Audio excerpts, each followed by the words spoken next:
বাসগাড়ি চালকের সাথে যাত্রীর দুর্ব্যবহারের অভিযোগ এনে বিশালগড় থানায় অভিযোগ দায়ের করেন বাসগাড়ির চালক তপন দেবনাথ এবং উক্ত ঘটনার সুষ্ঠু তদন্তক্রমে অভিযুক্তের শাস্তির দাবি করেন বাসগাড়ির চালক। জানা যায় TR031442 নাম্বার একটি যাত্রীবাহী বাস উদয়পুর থেকে আগরতলা উদ্দেশ্যে যাওয়ার পথে চরিলাম এলাকা থেকে বিশালগড় পর্যন্ত গাড়ির মধ্যে থাকা যাত্রী কার্তিক দাস চালক তপন দেবনাথকে দ্রুত গতিতে গাড়ি চালানোর নির্দেশ দেন।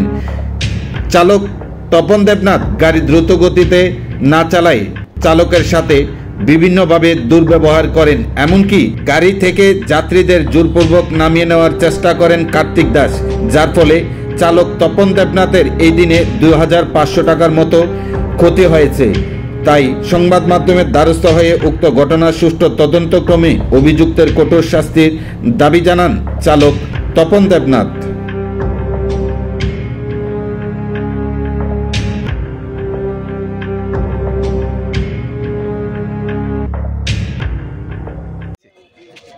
আমি একজন বাস ড্রাইভার, TR031442 গাড়ির নাম্বার আমার গাড়ি স্লো চালাই বললে তারা আমার লগে ঝগড়া লাগছে এবং রাস্তার ভিতরে ভিডিও ক্যামেরা বানাইছে, আমার মারধর করার চেষ্টা করছে, আমার প্যাসেঞ্জার নামাইয়া দিছে।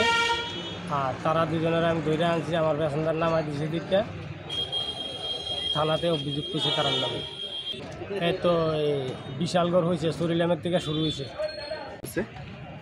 নামটা তো এদিকে লেখা আছে, আমি তো নামটা আচ্ছা কেস করছি এর নামে। কি ব্যাপারে কেস করছেন? হ্যাঁ, আমি গাড়ি অস্ত্র চালাই দিকটা আমার লোকে খারাপ ব্যবহার করছে এবং মারধর করতে চাইছে। গাড়ি থামাইয়া অন্য গাড়ির প্যাসেঞ্জার দিয়ে দিছে, সে উঠতে চলেছে, আমি সে দৌড়া তারা দুজনের দৌড়া আমি থানা টানছি থানার সামনে। আপনার কি লস হয়েছে কোনো? হ্যাঁ, 2500 টাকা লস হয়েছে।